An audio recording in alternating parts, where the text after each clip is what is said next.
really just, seeing it on TV as a kid and just really seeing, the guys behind the soundboards and doing all the buttons. I didn't know at the time it wasn't producing, but I just knew that I wanted to make the music. I wanted to be responsible for, the beat.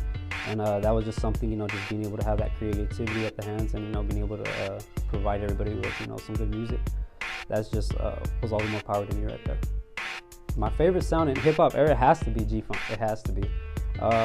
My parents, my dad specifically, raised me on a lot of Dog Pound, a lot of Death Row, a lot of Bay Area Macklemore, RBL Posse especially. And during that time, a lot of synthesizers were used for G-Funk sound.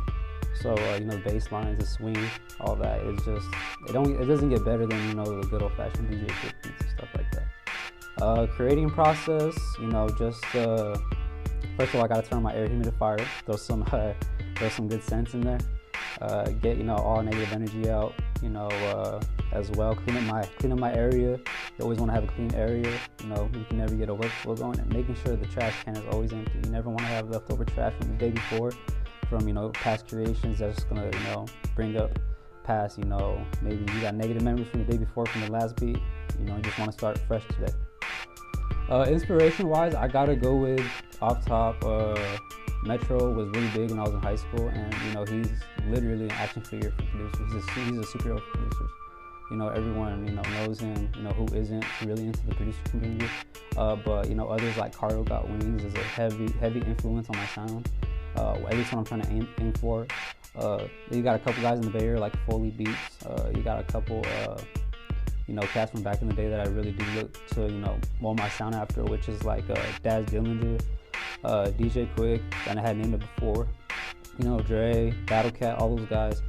Just trying to mimic that R&B flavor that can, be infused with hip hop.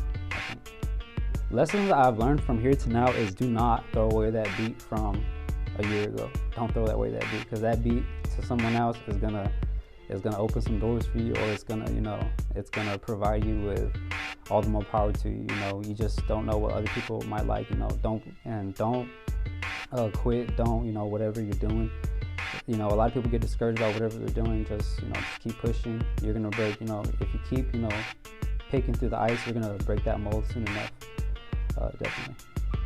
For sure, artists that's passed, I'm gonna have to go with Nipsey. I felt like too much music was taken from us too soon.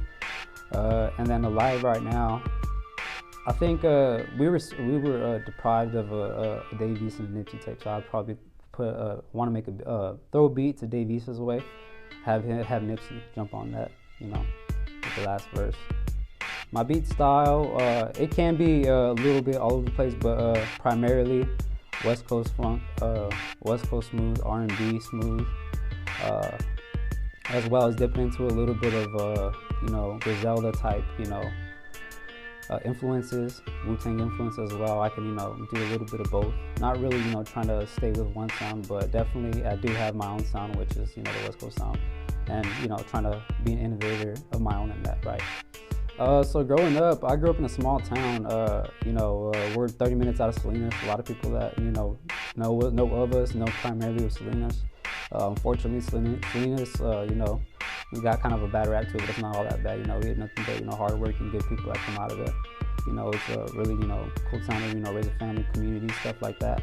But growing up around there, it's been quiet.